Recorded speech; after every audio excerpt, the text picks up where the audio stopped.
Thank you very much. For the oath takers, kindly remain standing as the President administers your oath of office. Maupo kayo sandali, ha? Sa karami kong nag-oath sa akin ngayon, ano itong unit sa Boy Scout? Sa Girl Scout to?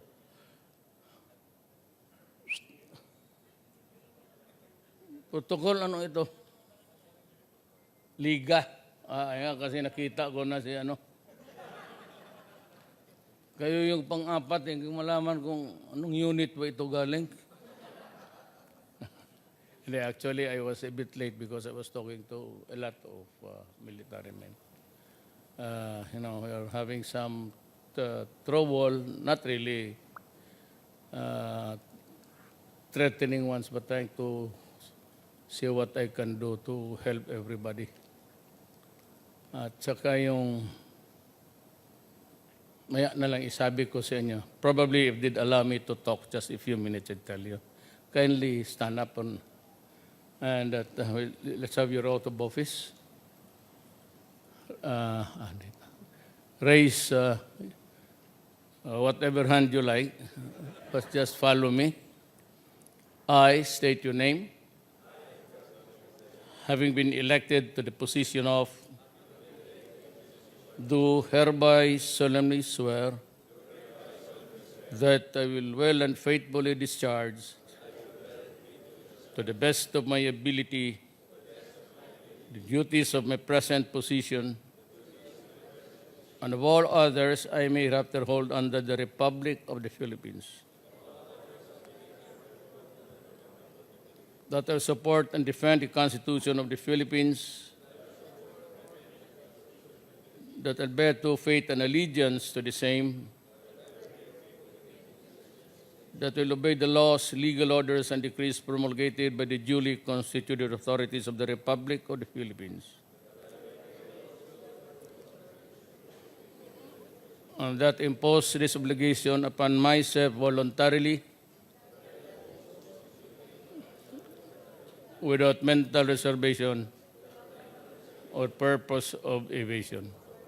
So help me God. Congratulations. I will time to shake your hands.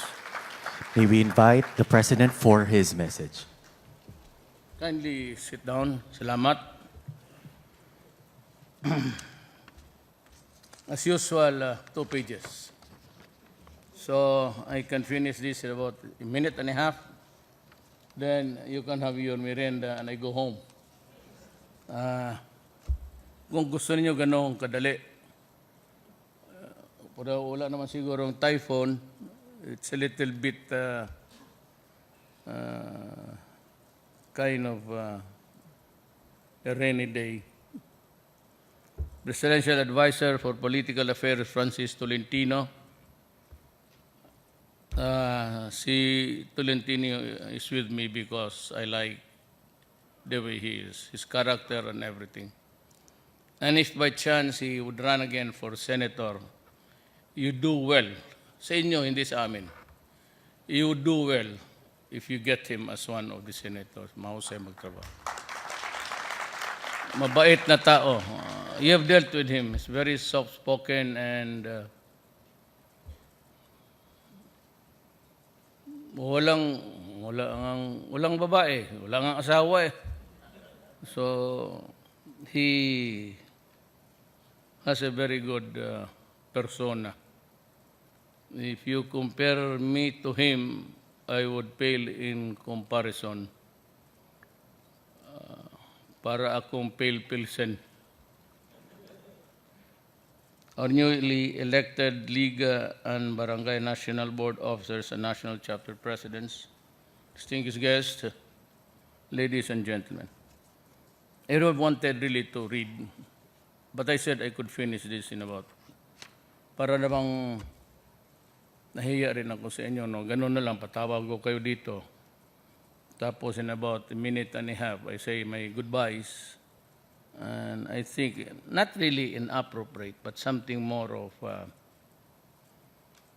taste. Ganon. Bigyan mo naman konting partida. Now you know that you govern the most basic unit in government, the barangay. and your words or collective voice or voices may have a long time and permanent and long-range effect on mga kasama ninyo.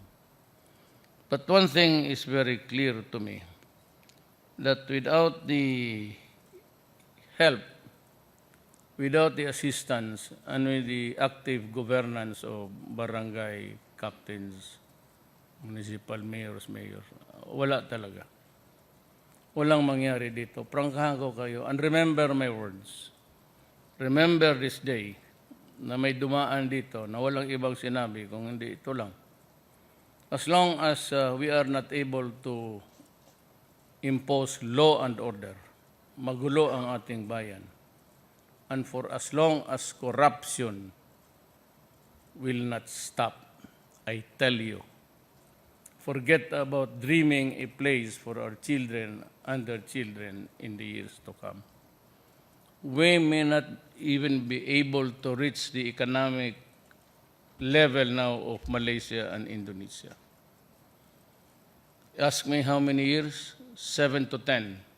Sa level nila ngayon. But at that time, to what level sila, where would they be?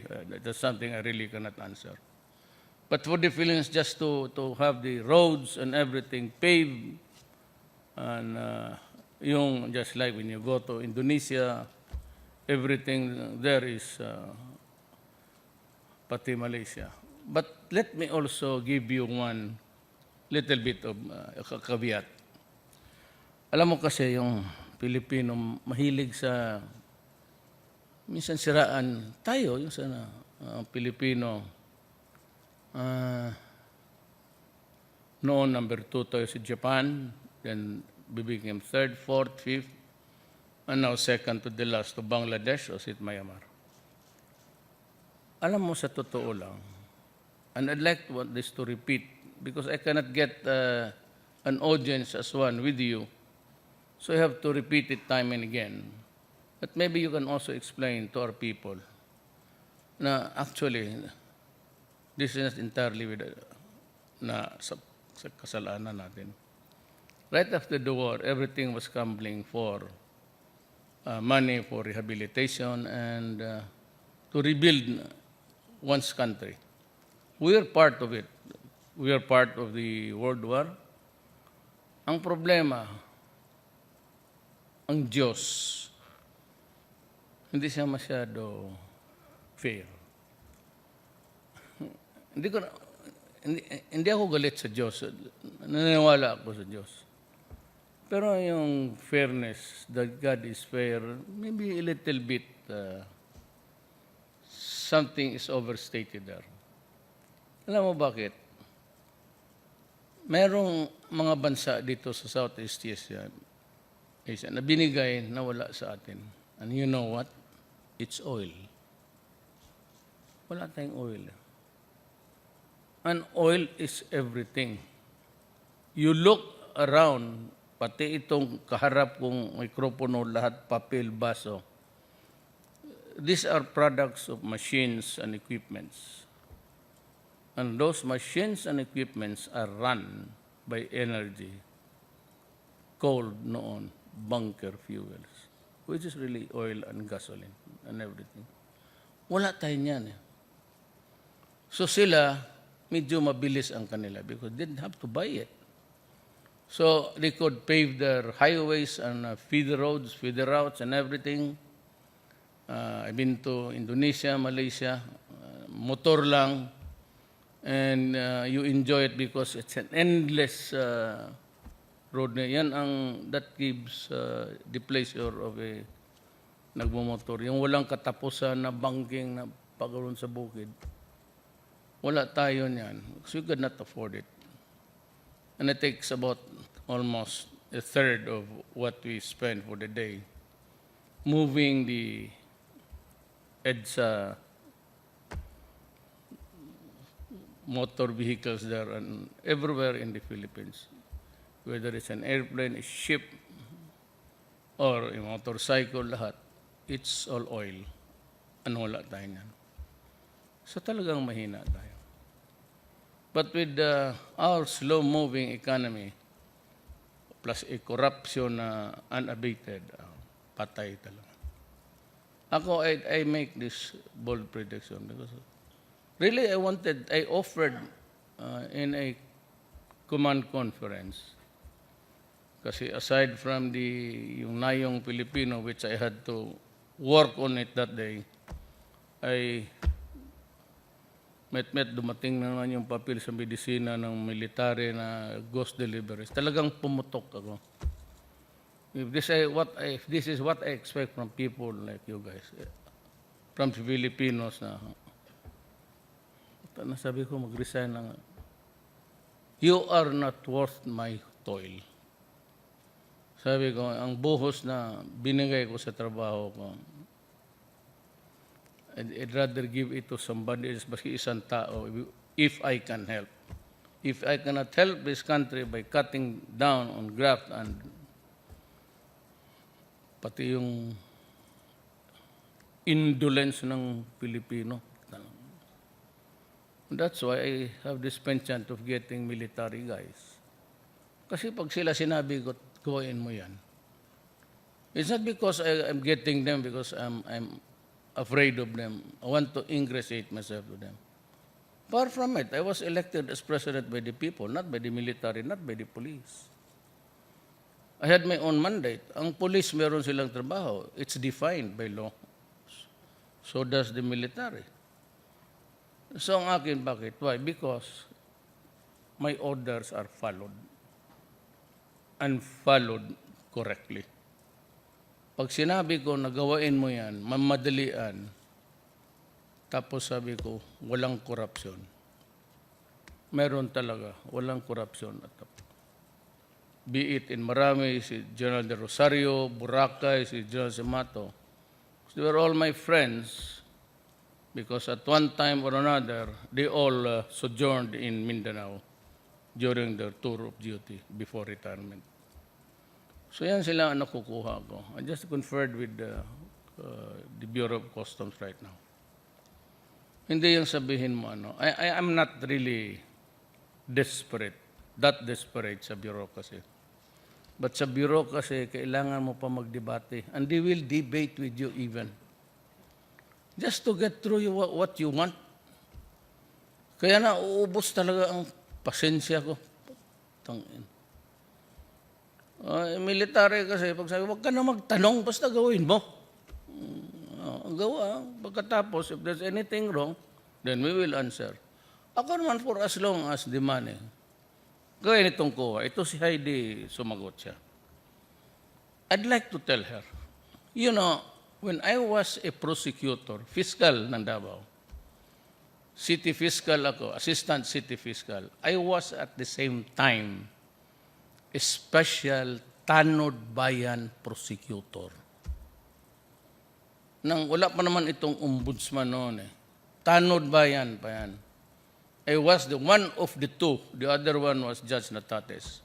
But before he became a judge, he was a prosecutor somewhere in Zamboanga. And we used to prosecute cases originating from Mindanao, okay, for safety reasons or whatever, dito. Ano mo yung circular? I have seen in a matter of months, the same circular convicting itong mga in the provinces. Pagka sinabi ng mayor pirmahan mo, pipirmahan niya ng treasurer pati auditor. But when the bomb ticks off, ay, ang mga mayor, mga gobernador, wala na. Ang maiwan yung walang, when I consider them there, mga kilala ko pa, what are you here for? Mayor, pamasahe lang pag-uwi. They are in barong in tatters. Yun ang ibig kong sabihin. Hindi niya ako malikturan niya because I was ahead of her by a mile dyan sa understanding the nitty-gritties. Minsan yung circular. You convict a person by a circular? Not even by a law. It's a violation of circular. A circular, what is its dimension? That it reach the level of both the national and local? Umaabot ba sa atin niya pagsabi sa demanda ng circular? Kaya yun ang ano ko. I was speaking of the people who cannot defend themselves properly.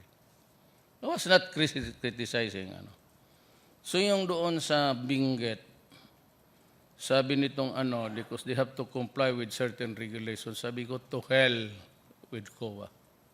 Do not listen to them. Just do what I'm telling you to do. I will answer them. Basta dumating lang yung pagkain, yung every peso was spent for the food and anything that is kailangan ng tao. Ako na ang magsagot dyan. Ako na mismo. Just like the military. You just do your duty. Pag nasabit kayo, I will answer for it. Do not bother to worry about anything. Ayan ang trabaho ng presidente. So I'd like to address myself to you. Yung mga barangay captains, they are the basic. Once bumigay itong barangay captain sa droga, sa criminality, or begin to harbor criminals there, roaming around the provinces, and yung iba, pumunta ng droga, naging bata-bata ng mayor, droga rin, marami yan sila, at marami na rin silang patay.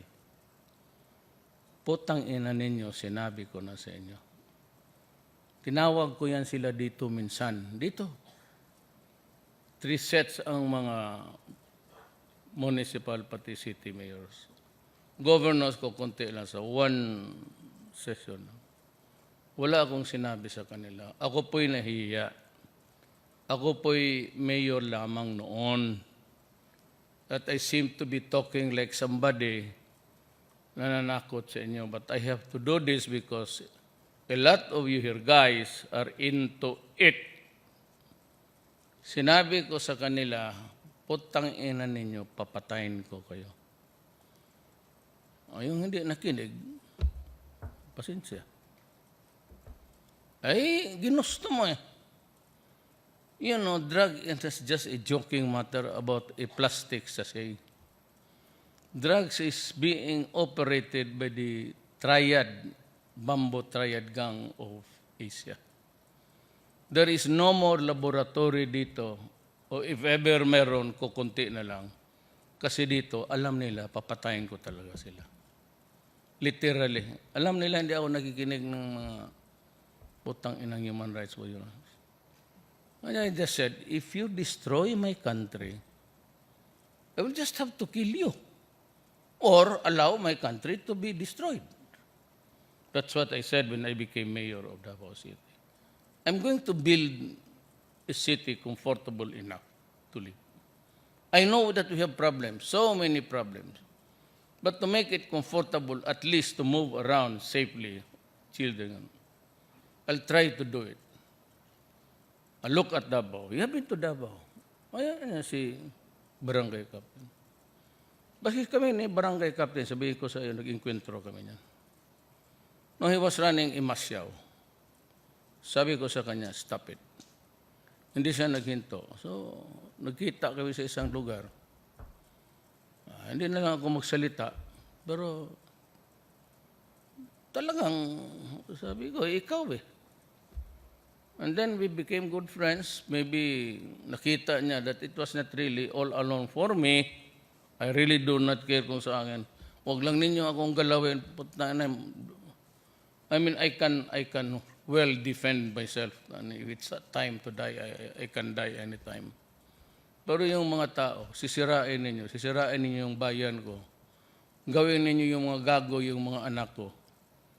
And even the Filipinos na work their ass to death, go to somewhere else outside of the country, they know that they will be raped there, they will be abused, that they will starve, and they are in agony most of the time, and yet they endure everything, human degradation, humiliation. Alam mo kung bakit? Dahil kailangan nila ng pera magpadala dito para nga mapag-aaral ang anak na. Tanungin mo yung barangay captain yan. Kung magpatay ako ng tao, gano'n na lang ang sinasabi ko. Putang ina mo, let's check ka. hindi na lang ninyo nalaman, ang nanay pati, when a father abandons a family to go to somewhere else to work, and it is not seen by the family for almost 3 years, 4 years, that family is dysfunctional. If the mother and father goes out to work and leave their children with their neighbors, mga tiyahin, so that's why with the children are raped because their mother is not there, the human frailty is everywhere, and they grow up to be destroyed. Their souls are badly bruised. Tapos gano'n na lang ang inabot ng pawis ng tatay pati nanay. Tapos ganonin lang ninyo ang Pilipino ang sakripisyo niya.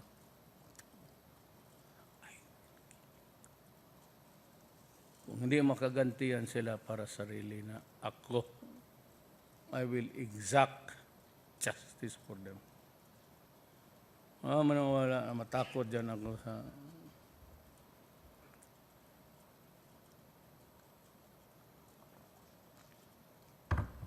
Kaya yung barangay captain, you should start there. Malaman ko ng malaman. If there's something for sale, hindi mo matago yan. Hindi mo matago pagdating pa doon. No? And the most vain of all vain is mga pera ilagay pa parang wallpaper.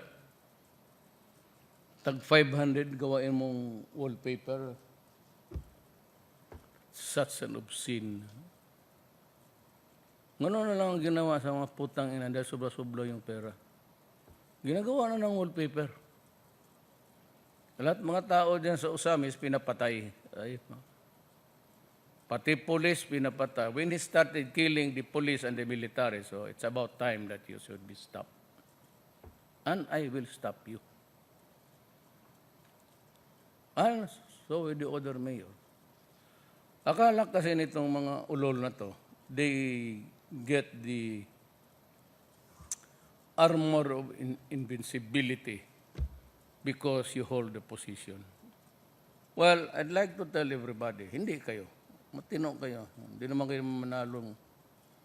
That no amount of congressman ka, governor ka, mayor ka, do not fuck it. Because you lose. Ako yan lang ang ano. By the way, what did I promise you?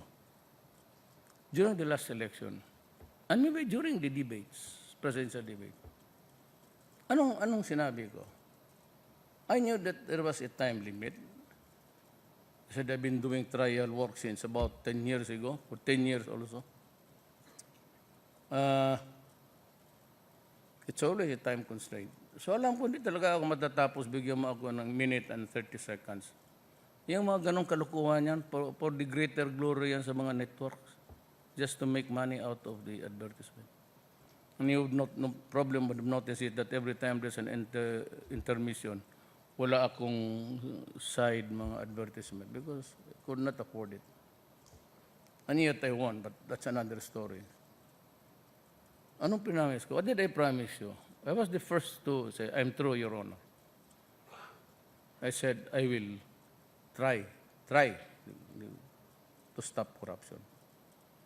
I will go after drugs.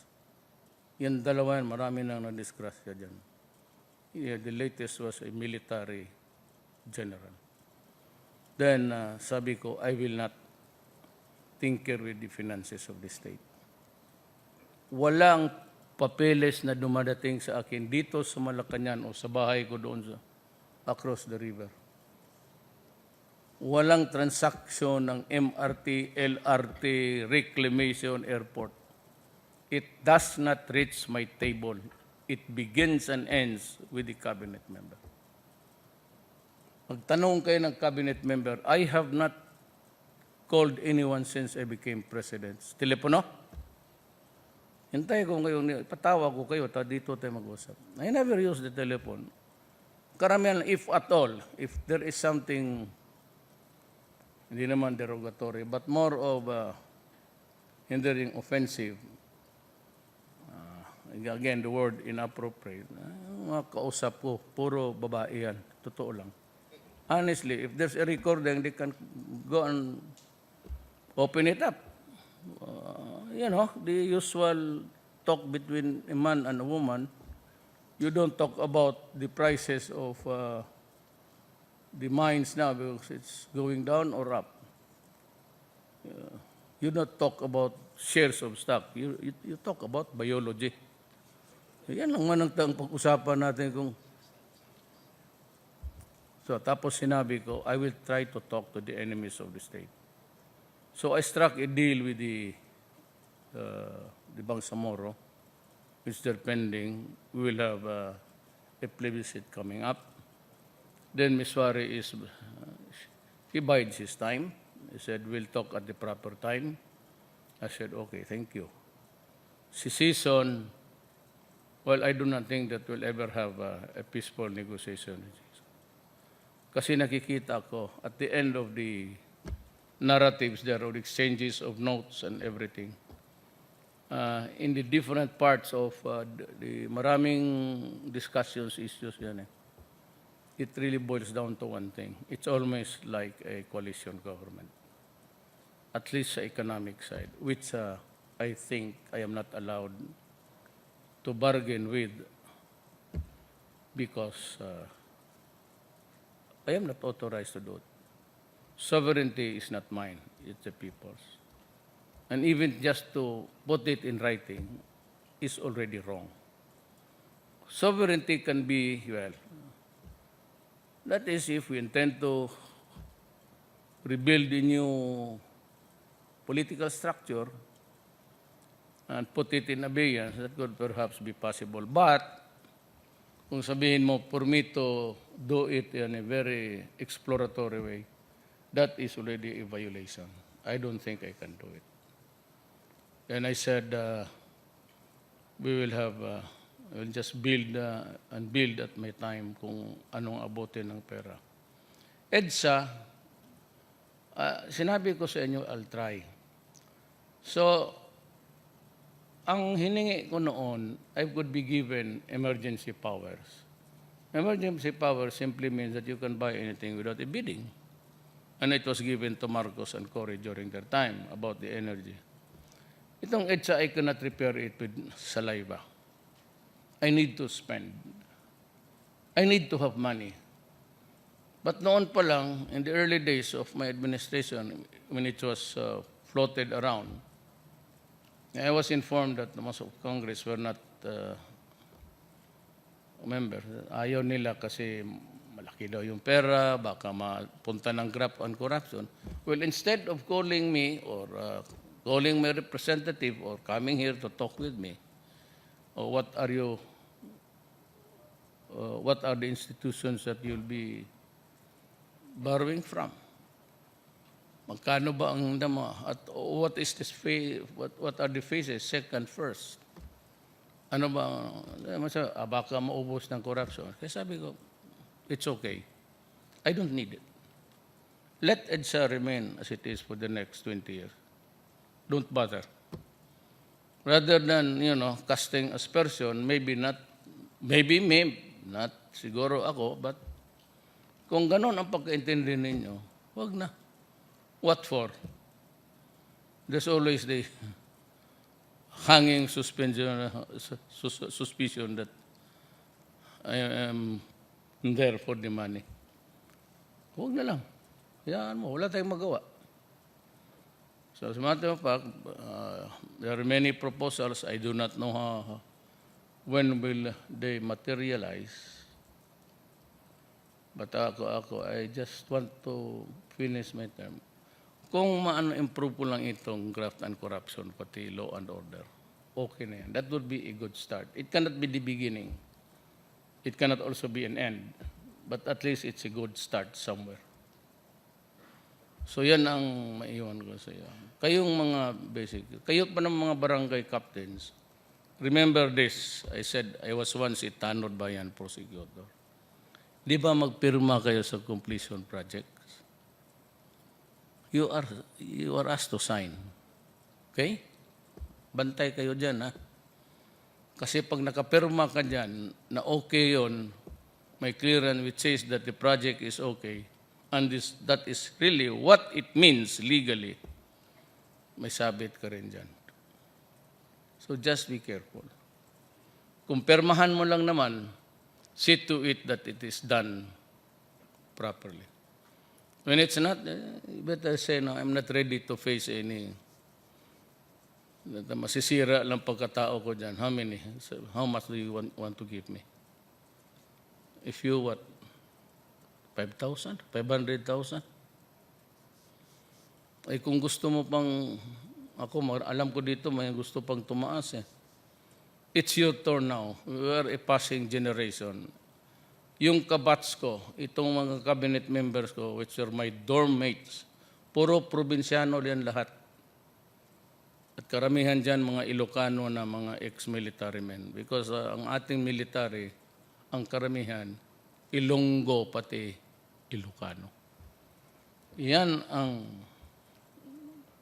tigas na warlike dito.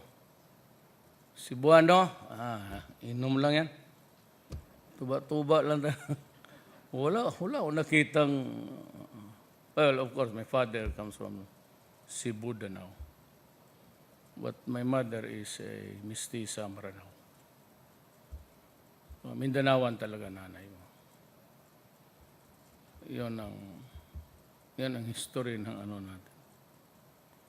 So, alam ko na nagmamadali kayo. I don't know if it's raining outside.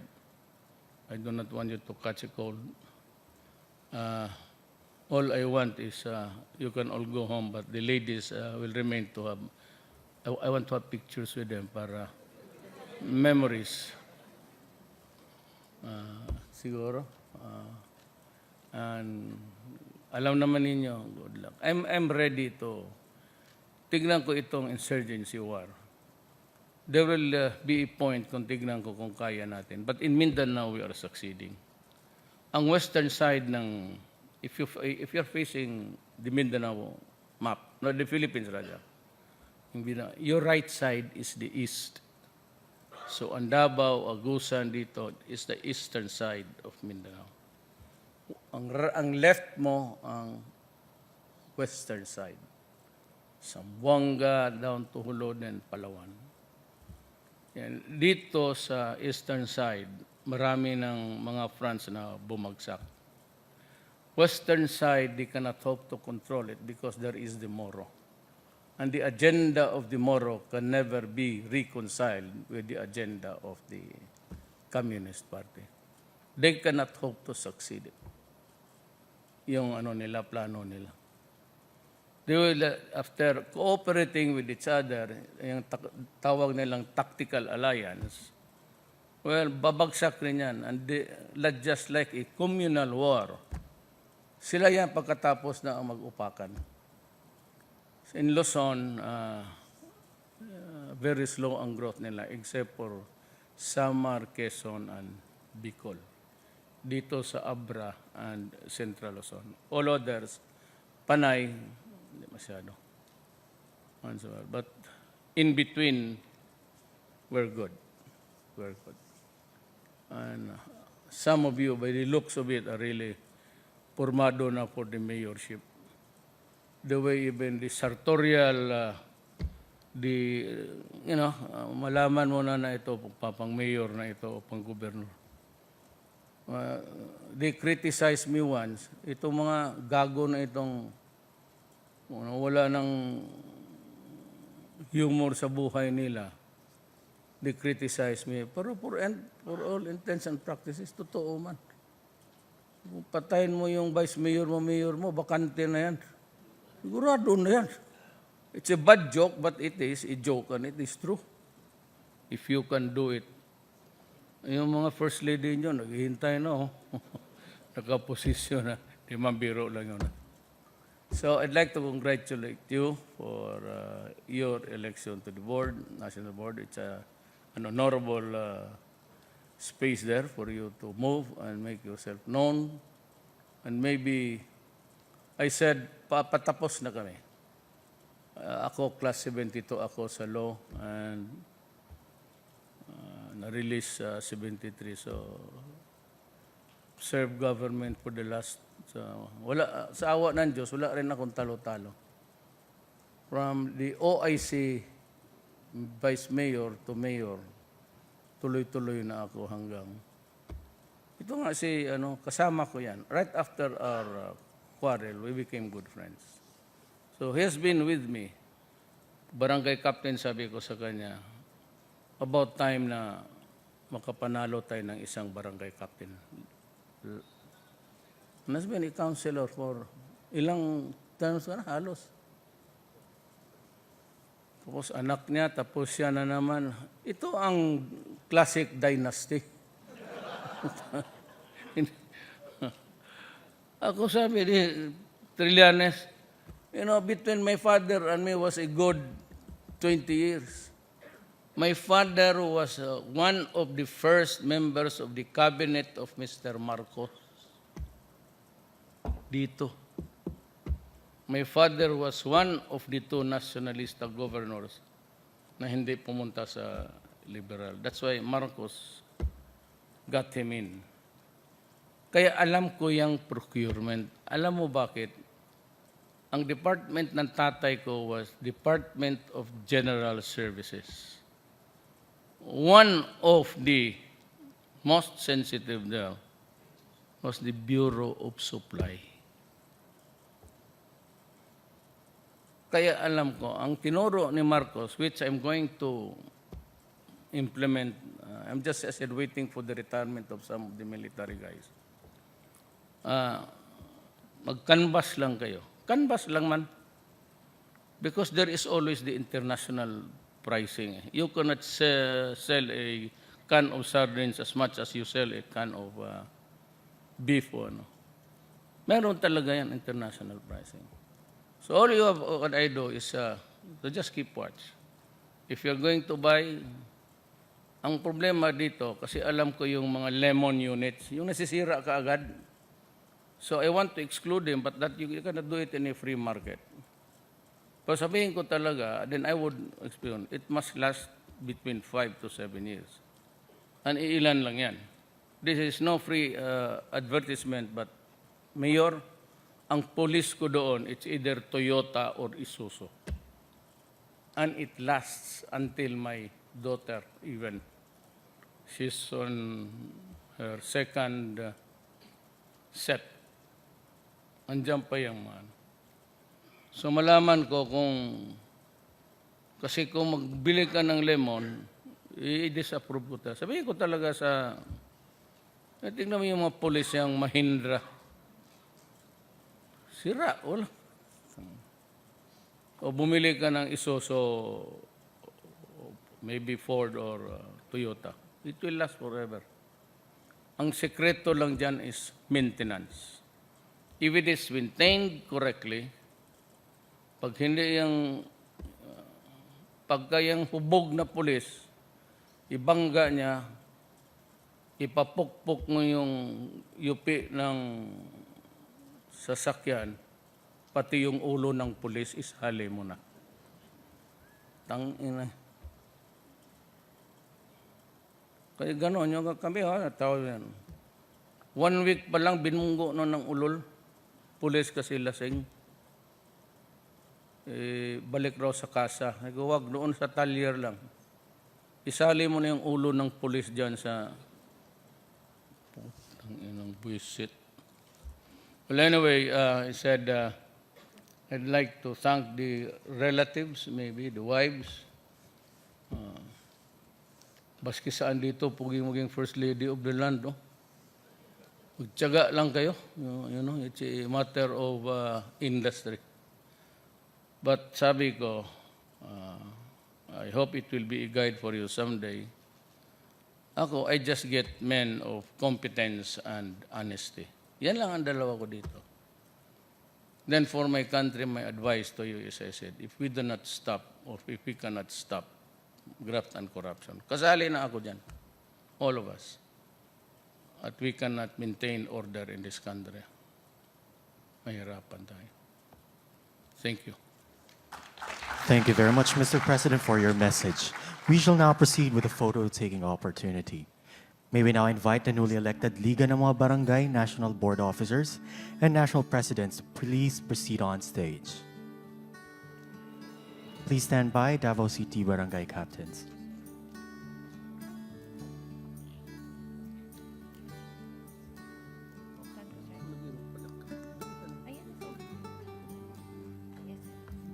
Sige.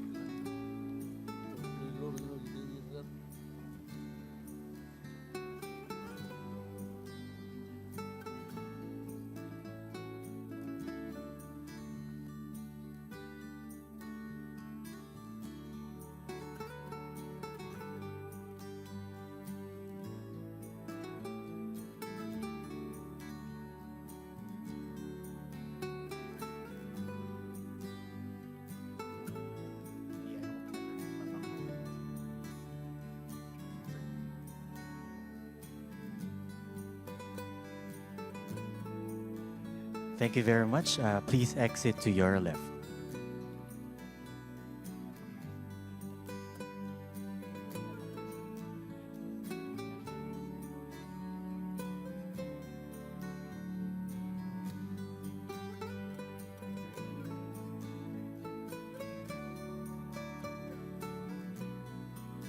Second batch, please prepare.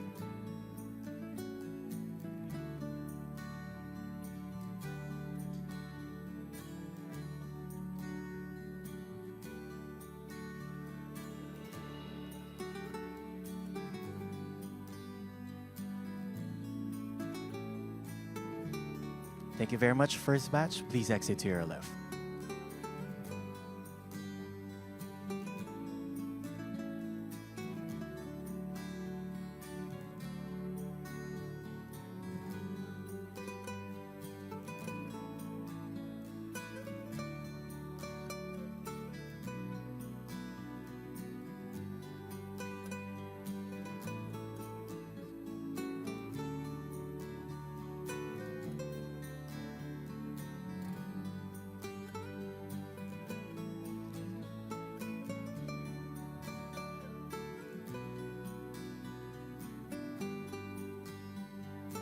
Thank you very much. May we please ask our officials to kindly exit to your left.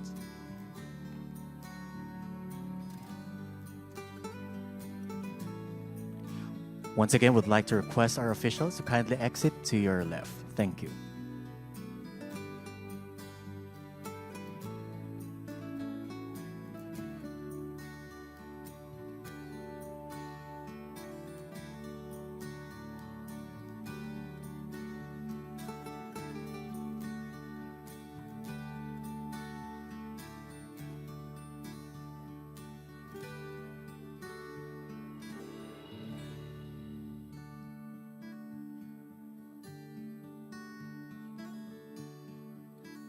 Thank you very much, Mr. President. Ladies and gentlemen, that concludes our oath-taking ceremony this afternoon. We would like to request everyone to please remain inside the hall until the President has left the venue.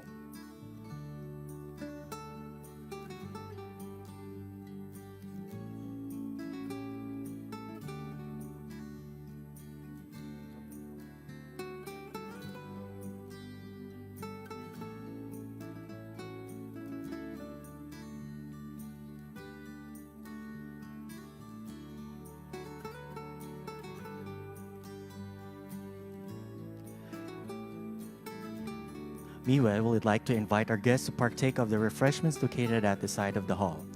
On that note, we end today's event. Thank you.